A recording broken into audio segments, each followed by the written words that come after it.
It was a Tuesday afternoon in late October when my world tilted off its axis. I remember the exact moment because I was doing something so mundane, so ordinary, that it seems almost absurd in retrospect. I was sitting at my kitchen table, laptop open, trying to focus on a quarterly report that was due by 5 o'clock. The autumn light was filtering through our kitchen window, casting long shadows across the wooden table we'd bought together 3 years ago from a small furniture maker upstate. I had a cup of coffee growing cold at my elbow and was wearing the oversized sweater that had become my uniform for working from home. The house was quiet in that particular way that only happens on weekday afternoons. Our neighbors were at work, their kids at school, and the usual sounds of suburban life were muted to a gentle hum. I could hear the distant sound of a leaf blower somewhere down the street, the occasional car passing by, and the soft tick of the antique clock my grandmother had left me hanging on the wall above our breakfast nook. I was deep in spreadsheets, trying to make sense of numbers that seemed to shift every time I looked at them, when I heard my husband's key in the door. The sound usually brought me comfort, that familiar jingle of his keychain followed by his footsteps, the ritual of him hanging up his jacket in the front hall closet and calling out some version of "Honey, I'm home." It was one of those small domestic rhythms that had become the soundtrack of our married life. But today was different. Today, his footsteps were slower, heavier, and when he appeared in the doorway of our kitchen, his face carried an expression I'd never seen before in all our years together. At 30 years old, I thought I knew my husband's face better than my own. We'd been married since the spring of 2023, together for 4 years before that, and I could read his moods like weather patterns. The slight tightening around his eyes when his boss was being particularly demanding. The way his jaw set when he was frustrated with traffic or technology or the general unfairness of the world. The soft smile that meant he was genuinely happy, the one that made his whole face light up and reminded me why I'd fallen in love with him in the first place. The exhausted slump of his shoulders when he'd had a particularly long day. The animated energy that meant he had good news to share or an interesting story to tell. But this was uncharted territory. He stood there for a long moment, just looking at me, and I felt a chill run down my spine that had nothing to do with the October weather. His usually confident posture seemed diminished, shoulders curved inward like he was trying to make himself smaller. His face was pale, almost gray, and there was something in his eyes that made my stomach clench with sudden dread. When he finally spoke, his voice had a quality I'd never heard before, shaky, uncertain, almost childlike in its vulnerability. "I need to tell you something," he said, and I felt my world begin to shift before he'd even continued. There's something about that particular phrase, delivered in that particular tone, that immediately signals catastrophe. HR called me today. The way he said it, with that particular heaviness, that careful emphasis, I knew immediately this wasn't about a promotion or a schedule change or any of the mundane workplace communications that usually warranted mentioning. This was the kind of call that ruins lives, destroys careers, ends marriages. I closed my laptop slowly, the quarterly report suddenly seeming as insignificant as it actually was, giving myself time to prepare for whatever was coming, though nothing could have prepared me for what he said next. They said someone reported that I acted inappropriately at Sarah's going-away party last week. He paused, swallowed hard, and I watched his Adam's apple bob in his throat. They said I touched a female colleague inappropriately. The words hung in the air between us like smoke, visible and toxic and impossible to ignore. I found myself staring at him, trying to process what I'd just heard, waiting for the punchline or the clarification or the additional context that would make this make sense. But he just stood there, looking at me with eyes that seemed to be pleading for something I couldn't identify: forgiveness, understanding, absolution, denial. Time seemed to stretch and warp around us. I became hyper-aware of everything: the way the afternoon light was shifting across his face, the sound of my own breathing, the distant hum of our refrigerator, the way my coffee mug sat abandoned next to my laptop with a ring of brown residue around the rim. Everything felt hyper-real and surreal simultaneously, like I was experiencing this moment from both inside and outside my own body. "What do you mean, inappropriately?" I heard myself ask, though part of me already knew I didn't want to hear the answer. My voice sounded strange to my own ears, too calm, too controlled, like it was coming from someone else entirely. "They said I touched her butt," he said, and the words came out flat, factual, like he was reading from a police report or a medical chart. Clinical and devastating all at once. "I don't remember doing it. I swear to you, I don't remember." The silence that followed felt endless, pregnant with implications I wasn't ready to consider. I could hear the leaf blower getting closer, could hear a dog barking somewhere in the distance, could hear my own heartbeat in my ears. I realized I was holding my breath and forced myself to exhale, to breathe, to stay present in this moment that was reshaping everything I thought I knew about my life, my marriage, my husband, myself. We talked for hours that night. Not the kind of conversation we usually had about our days or our plans for the weekend or what we wanted to watch on Netflix, but the kind of conversation that feels like surgery: painful, necessary, and permanently altering.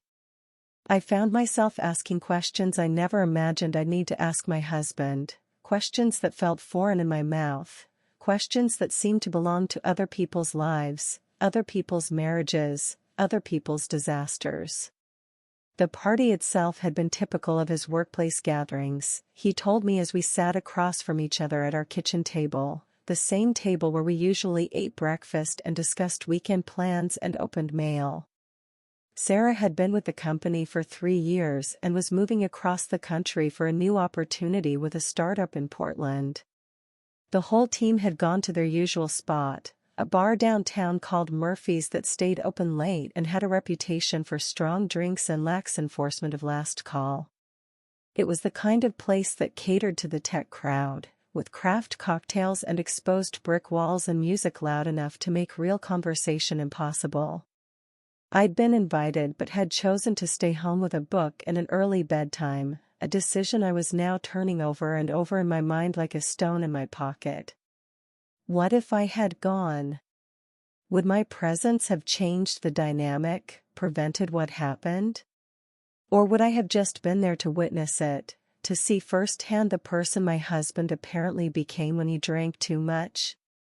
As he described the evening to me, speaking slowly and carefully like someone trying to remember a dream, I tried to picture it. The crowded bar filled with his colleagues, most of whom I'd met at various company functions over the years. The music too loud for normal conversation, forcing everyone to lean in close to each other, to shout over the bass line. The drinks flowing freely, paid for by the company as a farewell gesture. The gradual loosening of workplace formality as the evening progressed and the alcohol took effect. He'd started with beer, he told me, something light and familiar. But as the night wore on and the mood became more festive, someone had brought out shots. Tequila, he thought, though his memory was hazy on the details. Then someone else had something stronger, something that wasn't legal everywhere but was becoming more common in their social circle. Pills that were supposed to make everything more intense, more euphoric, more connected. He painted a picture of an evening that spiraled gradually from professional farewell to something much more chaotic and uncontrolled. "I don't know why I did it," he kept saying, and each time the words felt like another small crack in the foundation of our marriage. "I barely know her. We've maybe had 3 conversations in the 2 years she's been there. I don't understand what happened to me. But as we talked deeper into the night, as the clock on the wall ticked past midnight and into the early hours of Wednesday morning, pieces began to emerge that helped me understand, even if they didn't excuse anything. His co-workers, he told me, had asked him multiple times throughout the evening if he should go home. At first, he'd thought they were just being polite, the kind of casual check-ins that happen at office parties. But as the night progressed and their suggestions became more insistent, he'd started to wonder if something was wrong. At the time, he'd assumed they were commenting on his obvious intoxication, the stumbling, the slurred speech, the way he kept repeating himself or losing track of conversations mid-sentence. These were things that happened when he drank too much, and unfortunately, they happened more often than either of us liked to admit. He'd chalked up their concern to the fact that he was probably making a spectacle of himself, embarrassing himself and possibly the company with his lack of control. Now, in retrospect, he wondered if they'd seen something else. If they'd witnessed behavior that made them uncomfortable, moments of inappropriate touching or comments that crossed lines he couldn't remember crossing. The thought that his colleagues had been trying to protect someone from him, that they'd seen him becoming dangerous in real time, seemed to horrify him almost as much as the assault itself. This brought us to a conversation we'd been dancing around for months, maybe even years. His relationship with alcohol had always been complicated, existing in that gray area between social drinking and something more concerning. He wasn't what most people would consider an alcoholic. He held down his job, paid his bills, remembered birthdays and anniversaries, functioned in all the ways that society expects functioning adults to function. But there was something unhealthy there, something that made me nervous every time he went out with his work friends or attended company events where alcohol was involved. It wasn't just the quantity he consumed, though that was concerning enough. It was the way alcohol seemed to transform him into someone I didn't recognize, someone whose judgment became compromised and whose sense of appropriate behavior seemed to disappear entirely. I'd seen glimpses of this transformation before, the too loud laugh at dinner parties that made other guests uncomfortable, the inappropriate comments he'd make about women and then claim not to remember the next morning, the way he'd wake up after nights out with stories full of gaps and explanations that didn't quite add up. There had been the time he'd gotten into an argument with a waiter over something trivial, escalating a minor miscommunication into a scene that required me to apologize and leave an extra-large tip. The night he'd followed a woman to her car in a parking lot because he thought he recognized her from college, not understanding how threatening his behavior must have seemed to a stranger in a dark parking lot. Each incident on its own could be explained away, rationalized, forgiven. But together, they formed a pattern that I'd been trying not to see, a progression towards something I didn't want to acknowledge. I'd tried to bring this up before, gently, carefully, in the way you approach someone you love about something that might hurt them. But he'd always deflected, minimized, pointed to his ability to function as evidence that everything was fine. "I'm not an alcoholic," he'd say whenever I expressed concern, and technically he was right. He didn't drink every day, didn't drink in the morning, didn't hide bottles around the house or lie about how much he'd consumed. But there was a vast territory between fine and alcoholic, and we'd been living in that gray area for longer than I wanted to admit. His workplace culture didn't help matters. He worked for a tech startup that prided itself on being a fun place to work, which in practice meant they had a culture that normalized and even encouraged heavy drinking. This translated to fully stocked bars in the office, monthly parties that felt more like college keggers than professional gatherings, and a general attitude that drinking heavily was not just acceptable but expected, a sign that you were really part of the team. When he told me stories about work, they often involved someone drinking too much, saying something inappropriate, or making decisions that would never have been made sober. There was the time his boss had gotten so drunk at a client dinner that he'd fallen asleep at the table. The colleague who'd had to be carried out of the office Christmas party after mixing prescription medication with alcohol. The regular Friday afternoon team building sessions that were really just excuses to drink in the middle of the workday.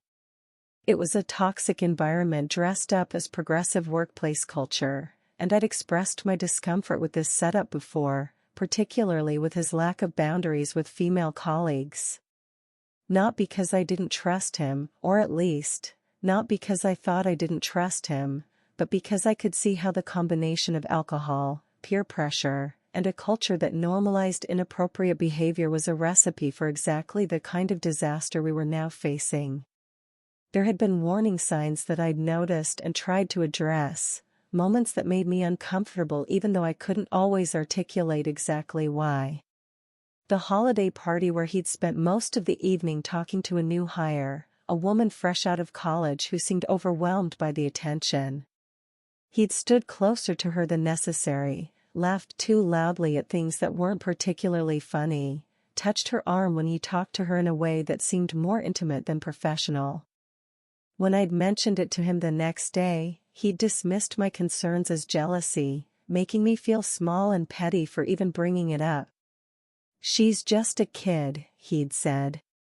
I was being friendly. "You're reading too much into it."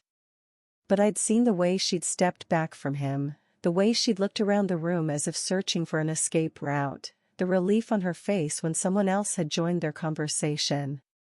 There was the time he'd come home with a female coworker's phone number, claiming they were going to collaborate on a project that never materialized. He'd been excited about the prospect of working with her, describing her in terms that seemed to have nothing to do with her professional qualifications. "She's really creative," he'd said, "and so easy to talk to. I think we're going to work really well together." The project had been quietly dropped a few weeks later, but I'd noticed that her name continued to come up in his work stories more frequently than seemed necessary. There were the descriptions of interactions with women at work that made me uncomfortable, though I'd never been able to articulate exactly why. The way he'd describe a female colleague's appearance before mentioning her professional contributions. The stories about mentoring younger women that seemed to involve more personal conversation than career advice. The casual comments about which women in his office were attractive, which ones were cool, which ones he enjoyed spending time with. Each time, I'd brought up my concerns, and each time, he'd dismissed them. I was being paranoid, he'd say. Jealous. Insecure. These were just friendships, just professional relationships, just innocent fun. He'd make me feel like I was the problem, like my discomfort was a character flaw rather than a reasonable response to behavior that was, at best, thoughtless and at worst, disrespectful to our marriage and to the women involved. He'd gaslight me in small ways that added up to something significant over time. When I'd express concern about his drinking, he'd point out that he never drank and drove, as if that was the only metric that mattered. When I'd mentioned feeling uncomfortable about his relationships with female colleagues, he'd accuse me of not trusting him, of being controlling, of trying to isolate him from his friends and coworkers. Now, sitting across from him in our kitchen at 2 a.m, those conversations felt prophetic. The thing I'd been afraid of, maybe not this exact thing, but something like it, had happened. The boundaries I'd asked him to maintain had been crossed in the most serious way possible. The concerns I'd expressed had been proven not just valid but insufficient. But what haunted me most as we talked through the night wasn't just what he'd done. It was the woman he'd done it to. I couldn't stop thinking about her, a colleague who'd gone to what should have been a fun farewell party and instead found herself being touched without consent by a married man too intoxicated to remember his actions. I tried to imagine her experience of that night. Had she been enjoying herself before it happened?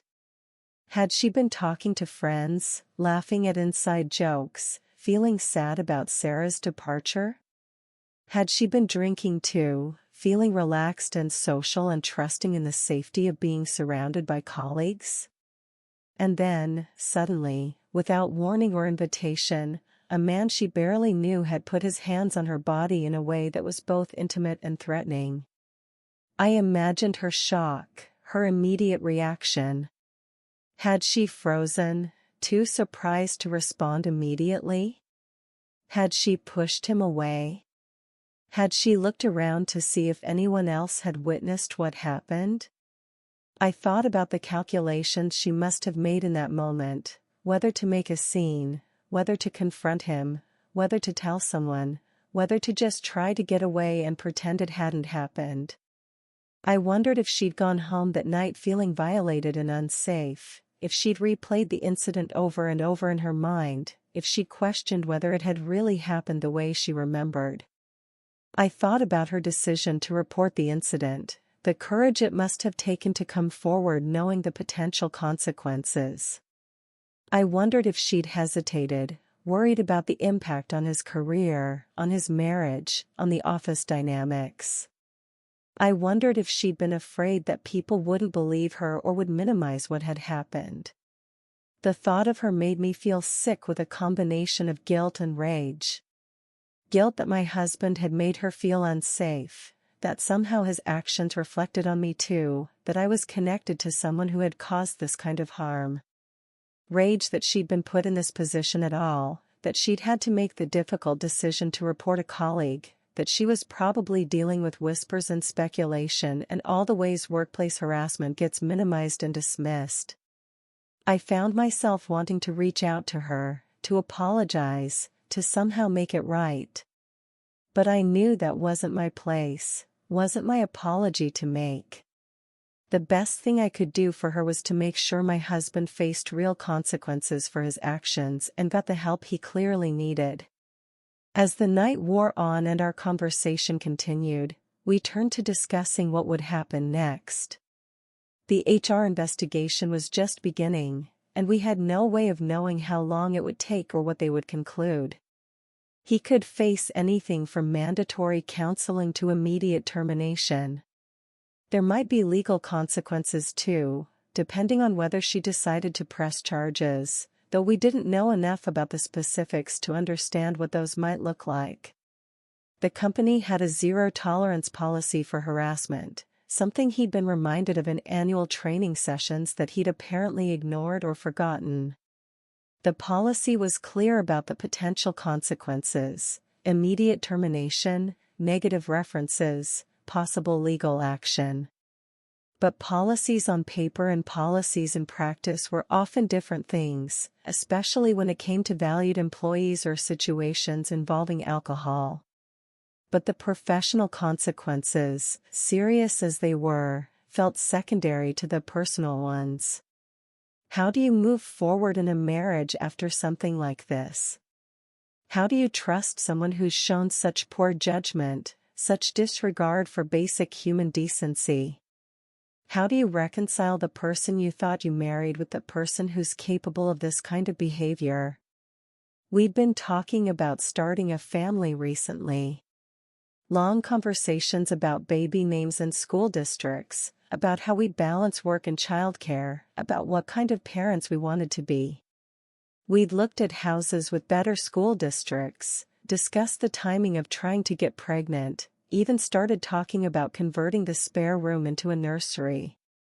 Those conversations now felt like artifacts from a different life, relics of a naivety I could never recover. How could I bring a child into this situation? How could I trust him to be a father when I couldn't trust him to maintain basic boundaries with colleagues?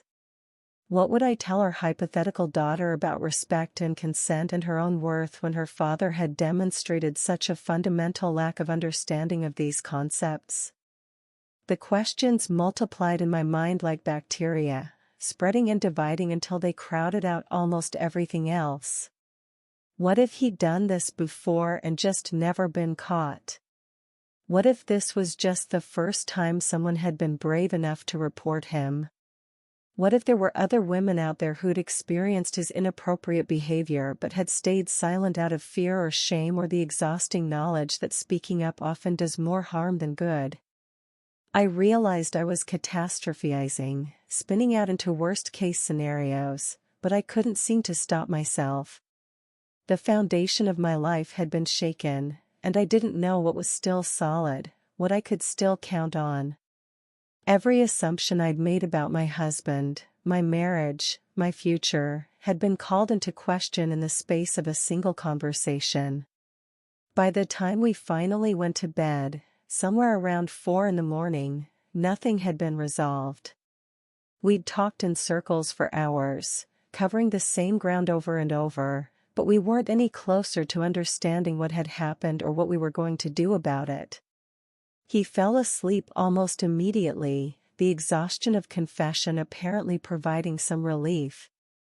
But I lay awake until dawn, staring at the ceiling, listening to his steady breathing, trying to figure out how to rebuild a life that had been demolished in the space of a single afternoon. The next few days passed in a strange suspended animation. He went to work as usual, though I wondered what that was like for him now, whether people looked at him differently, whether the woman he'd assaulted was there, whether he had to sit through meetings and pretend everything was normal while waiting for his professional life to implode.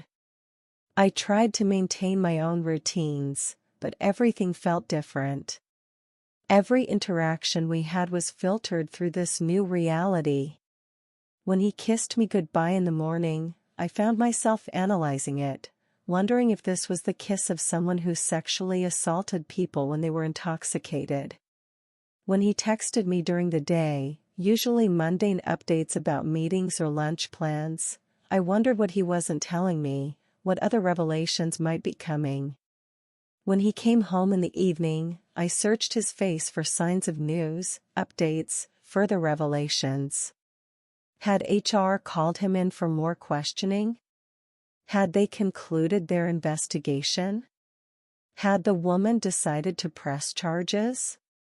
The uncertainty was almost worse than knowing would have been, because it left room for my imagination to fill in the blanks with increasingly dire scenarios. I started noticing things I'd previously overlooked or dismissed. The way he checked his phone constantly, as if waiting for news that could change everything. The way he seemed jumpier than usual, startled by unexpected sounds, the doorbell, his phone ringing, even the coffee maker beeping when the brew cycle was complete. The way he'd sometimes stop mid-sentence and stare off into space, lost in thoughts he didn't share, wrestling with internal demons I could only guess at. I also started remembering other incidents with new clarity, seeing them through the lens of what I now knew he was capable of. The time he'd come home from a work event with lipstick on his collar, claiming he didn't know how it had gotten there. Someone must have hugged me goodbye, he'd said, and I'd accepted the explanation because the alternative was too threatening to consider. The way certain female colleagues' names came up in his stories more often than seemed necessary or appropriate.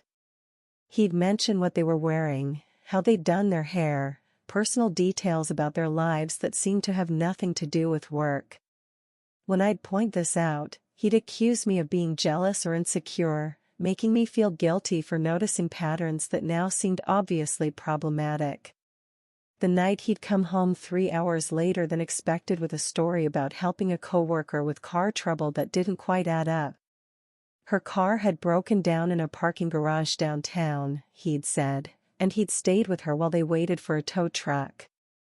But when I'd asked follow-up questions, what was wrong with the car, which garage, why hadn't she called AAA, his answers had been vague and inconsistent. At the time, I'd given him the benefit of the doubt because marriage requires trust, and I'd trusted him. But now, in light of what had happened, those incidents took on a different cast. Had I been naive? Had I been willfully blind to signs that something was wrong? Had I been so invested in the idea of our perfect marriage that I'd ignored evidence that my husband was someone other than who I thought he was? The worst part was the way it changed how I saw myself. I'd always prided myself on being perceptive, on being the kind of person who could read situations and people accurately.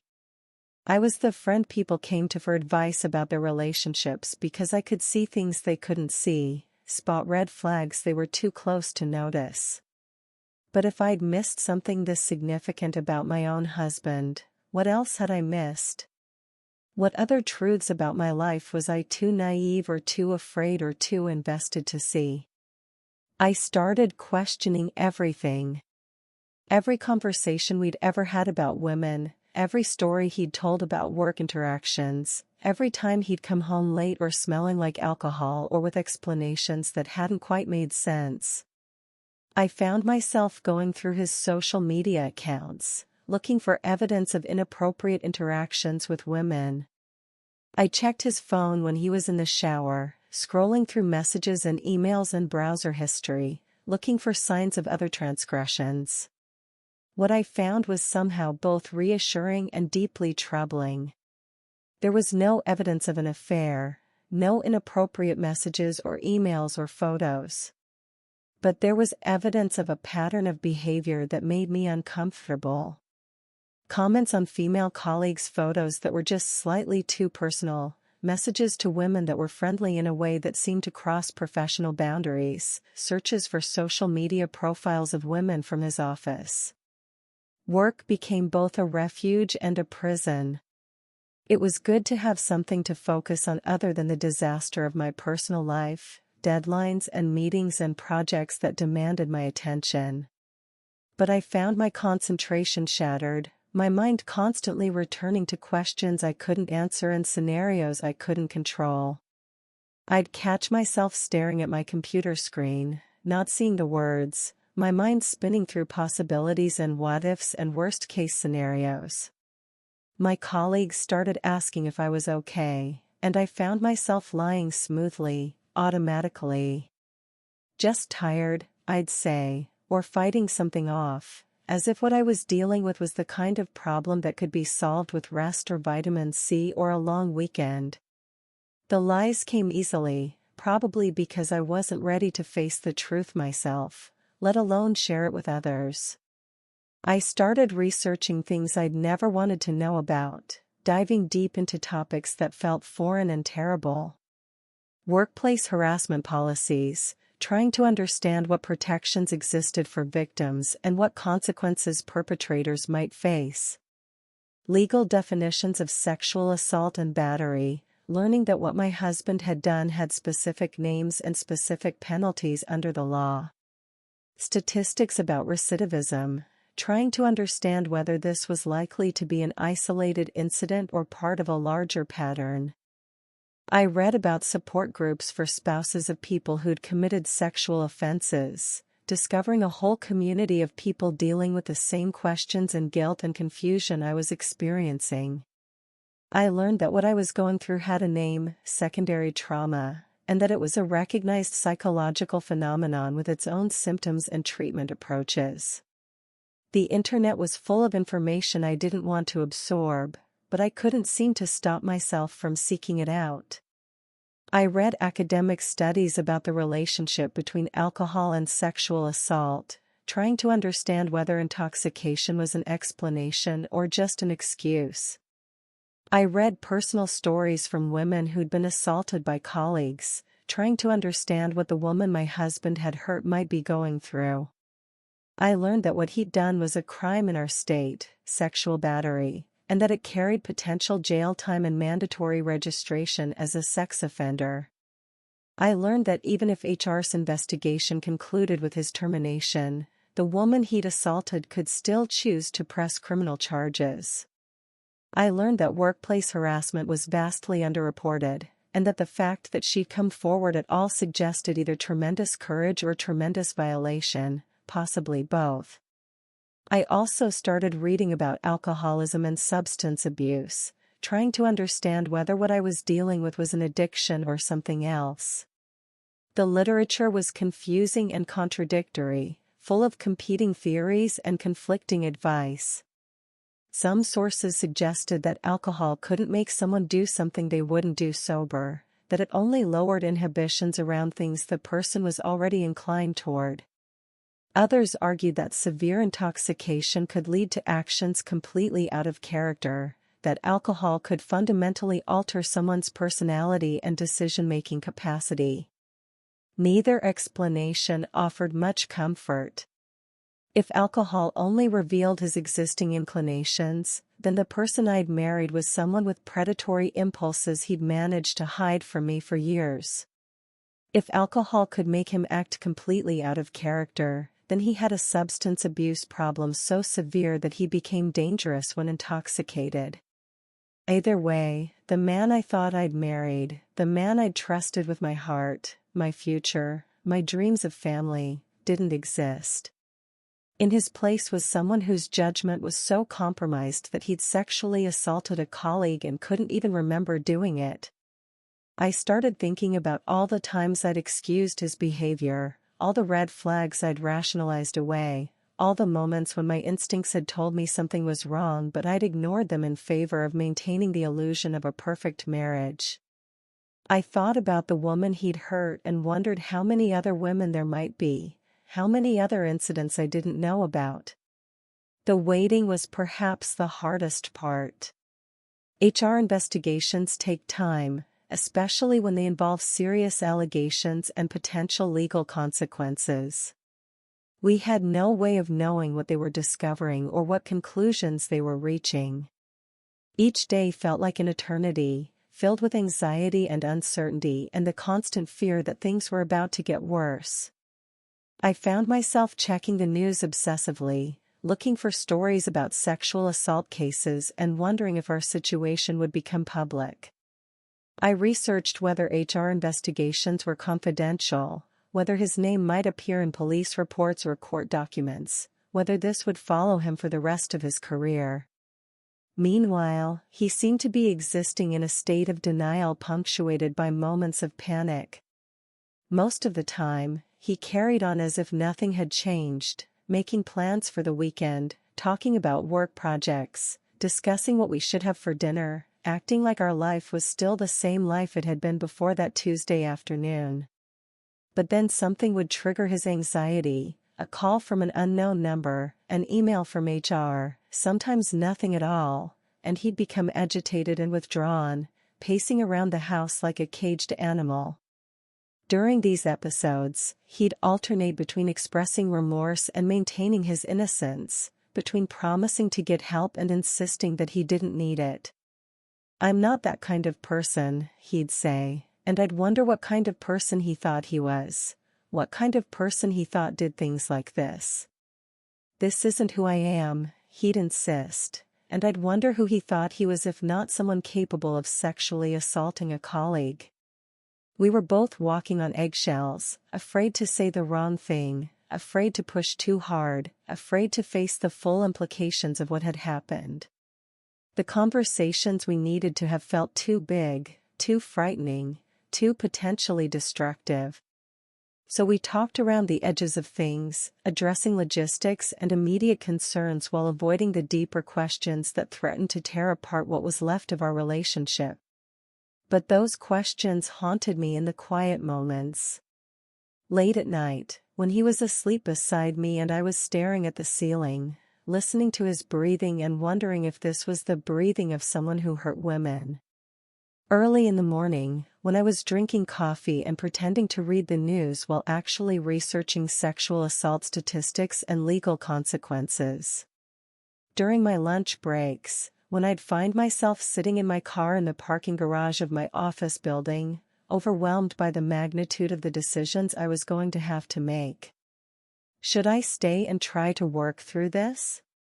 Should I leave and start over somewhere else? Should I support him through whatever consequences he faced? Should I distance myself to protect my own reputation and emotional well-being? The question that scared me most wasn't what he'd done, terrible as that was. It was what I was going to do about it. Was this marriage salvageable? Was this someone I could forgive, someone I could trust again? Was this an aberration, a single terrible mistake brought on by alcohol and poor judgment, or was this a revelation of who he really was underneath the surface I'd fallen in love with? I found myself making lists in my head, weighing pros and cons like this was a business decision rather than the dismantling of a life.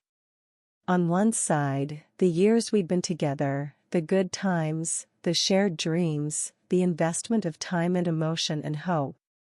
The man I'd fallen in love with, who brought me coffee in bed on Saturday mornings and remembered my birthday and made me laugh until my sides hurt. On the other side, this betrayal, this violation of everything I thought we stood for, this evidence that the person I'd trusted most in the world was capable of causing serious harm to another human being.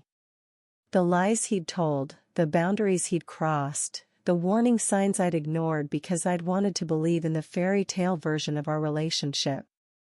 The math never came out in his favor, but love isn't math. Love is messier, more complicated, more willing to forgive the unforgivable and hope for the impossible.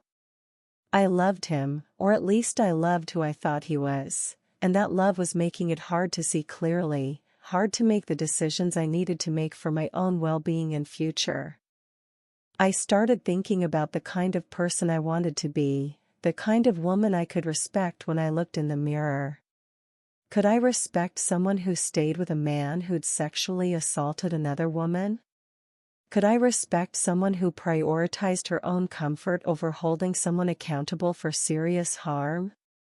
Could I respect someone who was willing to overlook this kind of behavior because leaving would be difficult and painful and complicated?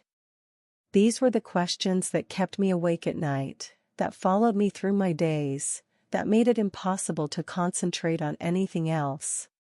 They were questions without easy answers, questions that forced me to examine not just my marriage but my own character, my own values, my own understanding of what it meant to be a good person in a complicated world. I thought about the woman he'd hurt and what she might think of me if she knew I was even considering staying with him. I thought about the message it would send to other women, to potential future victims, if I stood by someone who'd committed sexual assault. I thought about my own self-respect and whether I could maintain it while married to someone who'd crossed such fundamental lines. But I also thought about the complexity of human beings, the possibility of redemption, the difference between someone who'd made a terrible mistake and someone who was fundamentally dangerous. I thought about addiction and mental health and the ways that substances can alter someone's behavior and judgment. I thought about the years we'd spent together and whether they counted for nothing in the face of one terrible night. As the days turned into weeks and we waited for news from HR, I found myself changing in ways I didn't fully understand.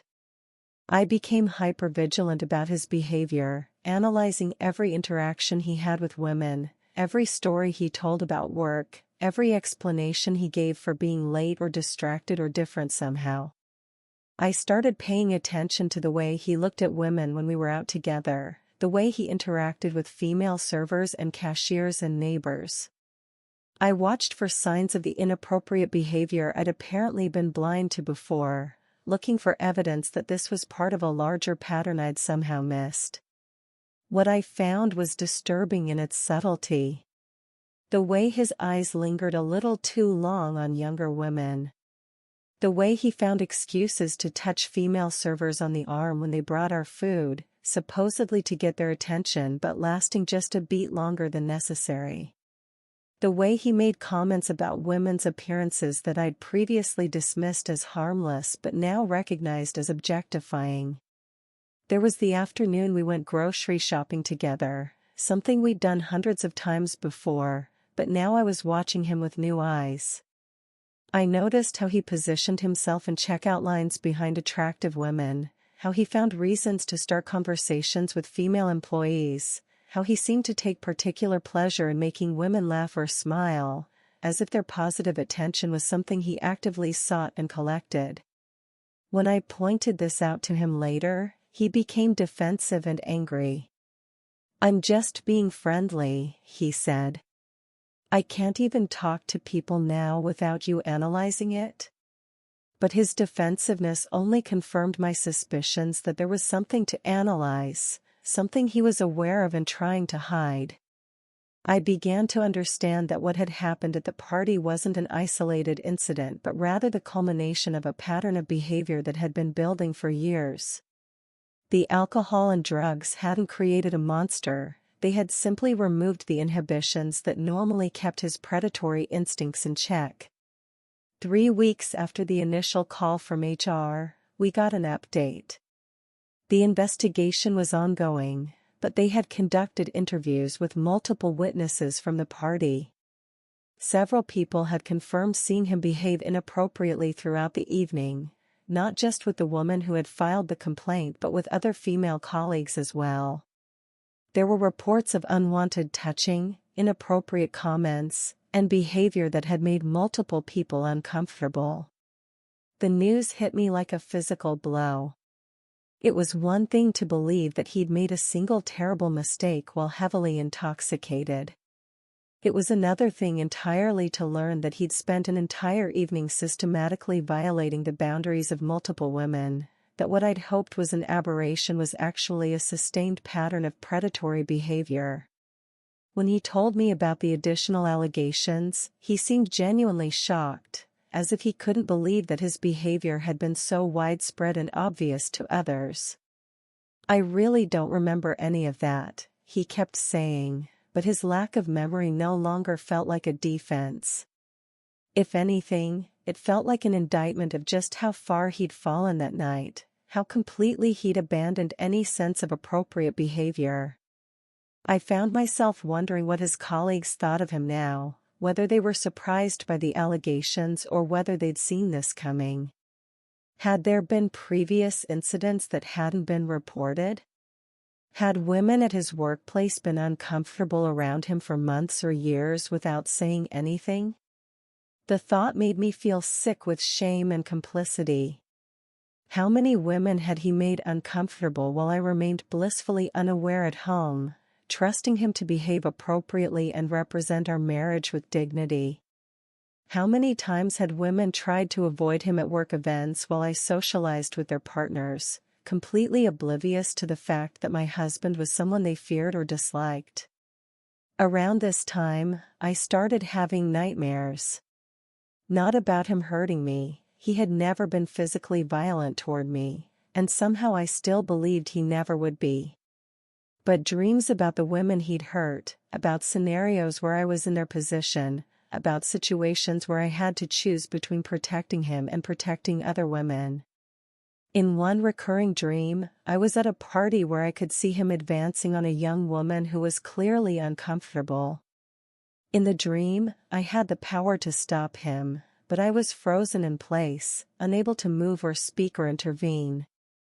I would wake up from these dreams feeling complicit, guilty, responsible in ways I couldn't fully articulate but couldn't shake off either. The isolation was perhaps the hardest part. I couldn't talk to my family about what was happening because I wasn't ready to face their judgment or their advice. I couldn't confide in friends because I was afraid of how the information might spread, how it might affect his career and our future regardless of how we decided to handle the situation privately. So I carried the weight of this knowledge alone, going through the motions of normal life while internally grappling with questions that felt too big and too important for one person to handle.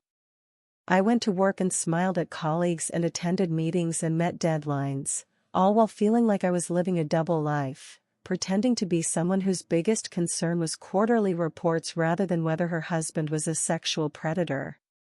The loneliness was compounded by the fact that he seemed incapable of having the conversations I needed to have. Whenever I tried to talk about the deeper implications of what had happened, about what it meant for our marriage and our future, he would shut down or deflect or become defensive. He wanted to focus on practical matters, what would happen with his job, whether we'd have to move, how we'd manage financially if he was terminated. But I needed to talk about trust and respect and values and the fundamental question of who he was as a person. I needed to understand how someone I'd shared a bed with for years could be capable of the kind of behavior described in the HR reports. I needed to know whether this was something that could be fixed or whether it was something that revealed an essential incompatibility between his character and the kind of life I wanted to live. One evening, about a month after the initial revelation, I finally worked up the courage to ask him directly whether he'd done things like this before. We were sitting in our living room, ostensibly watching a movie, but both of us too distracted to pay attention to the plot. The question had been building in me for weeks, growing heavier and more urgent with each passing day. Have you ever touched other women without their consent? I asked, my voice steadier than I'd expected it to be. Not just that night at the party, but before. In our marriage or before we were together. The silence that followed felt endless. I watched his face, looking for signs of recognition or guilt or relief at finally being asked the question directly. What I saw instead was calculation, the kind of careful consideration that suggested he was weighing his options rather than simply accessing his memory. No, he said finally, but the word came out flat and unconvincing. Nothing like what happened at the party. The qualifier at the end of his sentence hit me like a slap. Nothing like what happened at the party. Which implied that there had been other things, just not things he considered equivalent to sexually assaulting a colleague in public. What does that mean? I pressed. Nothing like what happened at the party, but other things? Again, the pause was too long, the consideration too careful. I mean, maybe I'd been too friendly sometimes, he said. Maybe I've misread signals or made people uncomfortable without meaning to. But nothing serious. Nothing criminal. The admission was both a relief and a devastation. A relief because it suggested he was finally being somewhat honest with me. A devastation because it confirmed that the man I'd married was someone who regularly made women uncomfortable and justified it as misreading signals. I thought about all the times he'd come home with stories about female colleagues that had made me vaguely uncomfortable, stories I'd dismissed as innocent workplace interactions. The young intern he'd taken to lunch multiple times to mentor her. The co-worker he'd given rides home when her car was being repaired. The client he'd stayed late to help with a project that could have waited until the next day. At the time, I'd seen these as examples of his kindness and professionalism.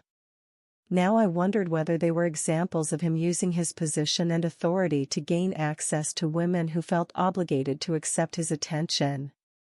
The more I learned about the investigation, the clearer it became that this wasn't a simple case of alcohol-fueled bad judgment. The witnesses described behavior that was calculated and persistent, suggesting someone who was actively seeking opportunities to touch women inappropriately rather than someone who had simply lost control. One witness reported seeing him follow women to the bathroom area and position himself so they'd have to squeeze past him in the narrow hallway. Another described him offering to get drinks for women and then using the opportunity to press against them at the crowded bar. The picture that emerged was of someone who was deliberately creating situations where he could touch women under the guise of normal social interaction. Learning these details felt like discovering that I'd been married to a stranger. The man described in these reports wasn't someone who'd made a single terrible mistake. He was someone who'd spent an entire evening methodically violating women's boundaries and using alcohol as an excuse to behave in ways he probably wanted to behave all the time. I started questioning everything about our relationship, every interaction we'd ever had, every story he'd told me about work or social situations. Had he always been this person? Had I been blind to it, or had he hidden it from me, or had it developed over time into something I'd failed to recognize? The financial implications were becoming clearer too. His company's zero-tolerance policy wasn't just corporate rhetoric. They'd terminated people for less serious infractions in the past. If he was fired, which seemed increasingly likely, we'd lose his health insurance, his salary, and probably any chance of him getting a good reference for future jobs. But the financial concerns felt secondary to the moral ones. How could I continue to benefit from his income knowing that it came from a workplace where he'd systematically harassed female colleagues? How could I enjoy the lifestyle his salary provided knowing that it was earned by someone who made women feel unsafe? The question of complicity began to weigh on me more heavily. By staying with him, was I sending a message that his behavior was acceptable? Was I enabling him to continue hurting women by providing him with the stability and respectability of marriage? Would other women see me as someone who chose her own comfort over their safety? I thought about the colleagues' wives I'd met at company events, women I'd chatted with about mundane topics while their husbands socialized with mine. Had any of them known what he was like? Had any of them tried to warn me in subtle ways that I'd missed? Or were they all as clueless as I'd been, trusting their husbands to behave appropriately while mine was systematically violating that trust? The investigation concluded 6 weeks after it began. He was terminated immediately, effective that day, with no severance and no possibility of rehire. The official reason given was violation of the company's harassment policy, but we both knew that the real reason was much more specific and serious. He came home that day looking defeated in a way I'd never seen before. All the bravado and denial and minimizing fell away, and what was left was someone who seemed to finally understand the magnitude of what he'd done and what he'd lost. "They fired me," he said, and sat down heavily at our kitchen table, the same table where he'd first told me about the HR call 6 weeks earlier. "It's over." But of course, it wasn't over. It was just beginning. The criminal investigation was still ongoing. The woman he'd assaulted was still deciding whether to press charges. His name was now permanently associated with sexual harassment in his industry, making future employment a challenge even if criminal charges weren't filed. And our marriage was still in ruins, held together only by inertia and uncertainty and my inability to make the decision I knew I needed to make. That night, I finally called my sister. We'd always been close, and I knew she'd been sensing that something was wrong during our recent conversations. When I told her what had happened, the silence on the other end of the phone lasted so long I thought the call had dropped. "Oh honey," she finally said, and something about the compassion in her voice broke open all the emotions I'd been holding back for weeks. I cried for the first time since this whole nightmare began, sobbing into the phone while she listened and made soothing sounds and promised to drive down to see me the next weekend. Having someone else know felt like both a relief and a new kind of burden. It made everything more real, more final, less like something that might somehow be resolved or explained away. But it also meant I wasn't carrying this alone anymore, that there was someone in my corner who could help me think through the impossible decisions I was facing. My sister's visit was both helpful and difficult. She listened without judgment as I recounted everything that had happened, but she also asked the hard questions I'd been avoiding. What kind of future did I envision with someone who'd done these things? How could I trust him to change when he'd spent years engaging in this behavior without acknowledging it? What would I tell our children if we had them? "I love him," I kept saying, as if love was an answer to the practical and moral questions she was raising. "I know you do," she said. "But love isn't enough. Not for something like this." She was right, and I knew she was right, but knowing and accepting are different things. I'd built my entire adult identity around being his wife, around the life we'd created together, around the future we'd planned. The idea of dismantling all of that felt overwhelming and terrifying and final. But staying felt impossible too. How could I wake up next to someone every morning knowing what he'd done to other women? How could I introduce him to new friends without wondering what they'd think if they knew? How could I trust him to be alone with female friends or colleagues or even family members? The criminal investigation moved slowly, as these things apparently do. Months passed without any clear resolution. He found temporary work doing freelance consulting, making a fraction of his previous salary and struggling with the shame of explaining to potential clients why he was no longer with his previous company. We entered couples counseling, though I wasn't sure what we were trying to save or whether it was worth saving. The therapist was helpful in facilitating conversations we couldn't have on our own, but she couldn't resolve the fundamental question of whether someone who'd done what he'd done could change enough to be worthy of trust. During one particularly difficult session, she asked me what I would need to see from him to consider staying in the marriage. It was a question I'd been avoiding because I wasn't sure there was an answer. What evidence could someone provide that they'd fundamentally changed? What guarantees could someone offer that they'd never hurt another person again? I need to know that he understands the gravity of what he did, I said finally. Not just that it was wrong, but that it was a violation of another human being. I need to know that he's genuinely committed to changing, not just sorry he got caught. And I need to know that he'll never put another woman in that position again. But even as I said it, I knew these were things that couldn't be proven or guaranteed. How do you measure someone's understanding of the harm they've caused? How do you verify someone's commitment to change? How do you trust someone who's already demonstrated that they're capable of serious deception and violation? The months that followed were a strange kind of limbo. We lived together but felt like strangers. We went through the motions of marriage while both knowing that the foundation had been irreparably damaged. We attended counseling sessions and had difficult conversations and tried to figure out whether a relationship could survive something this devastating.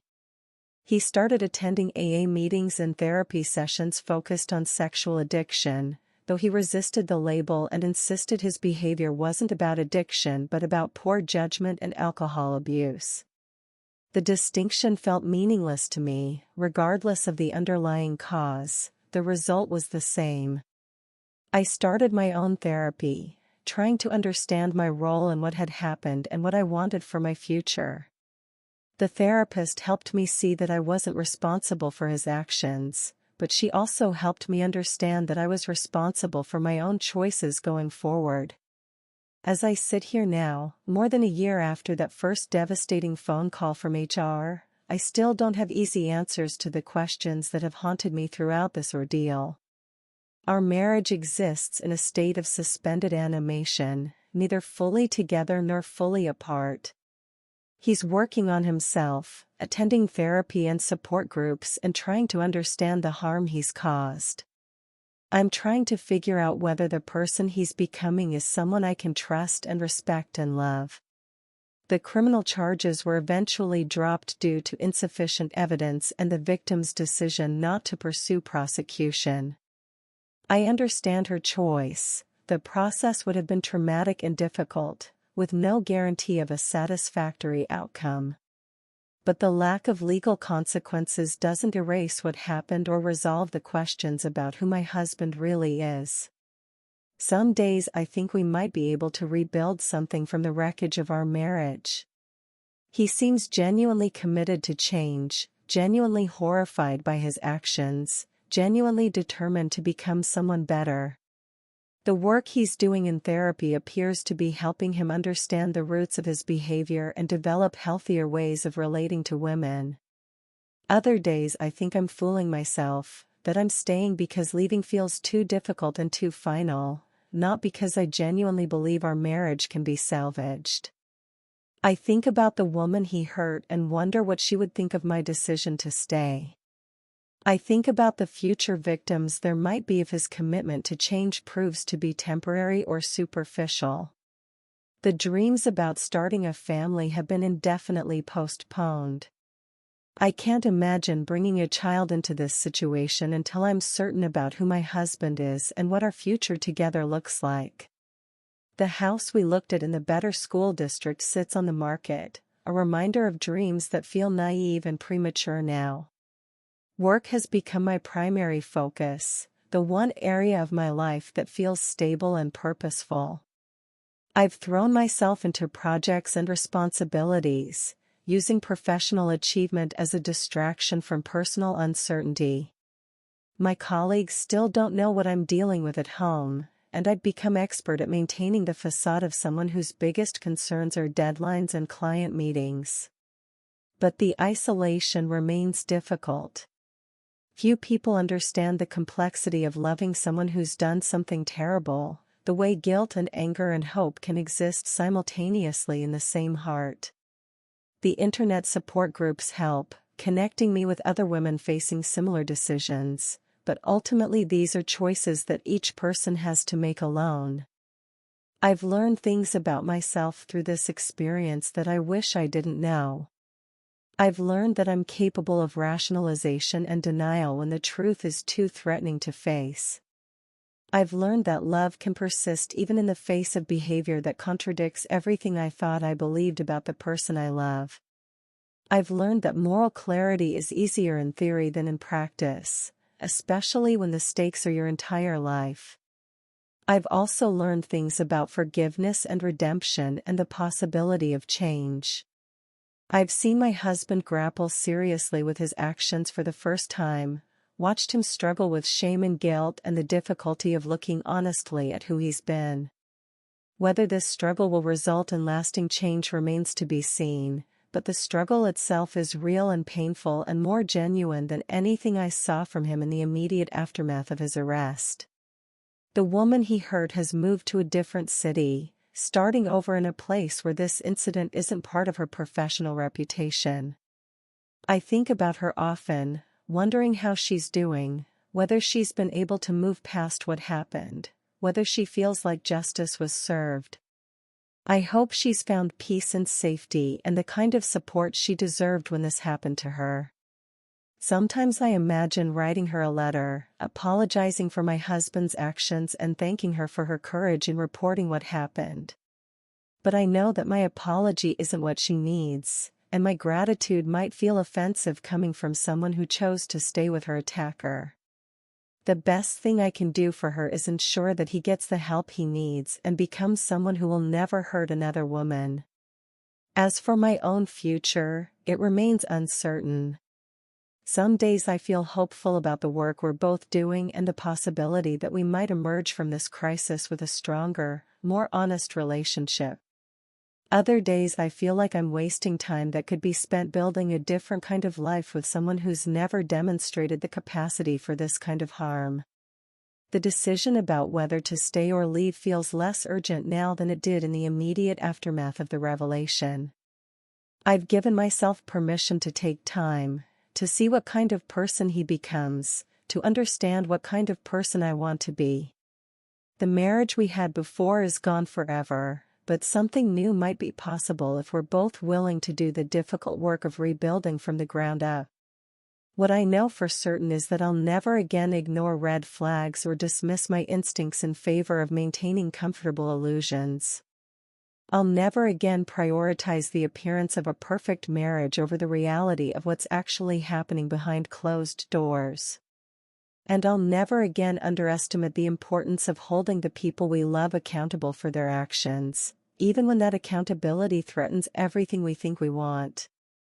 This story doesn't have an ending because I'm still living it.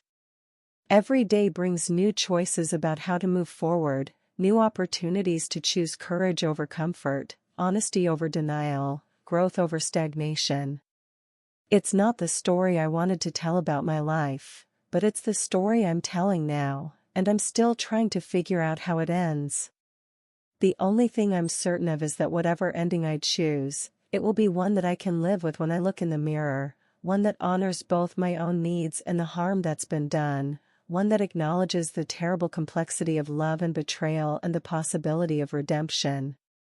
Whether that ending includes my husband or not remains to be seen, but it will be an ending that reflects who I want to be rather than who I've been.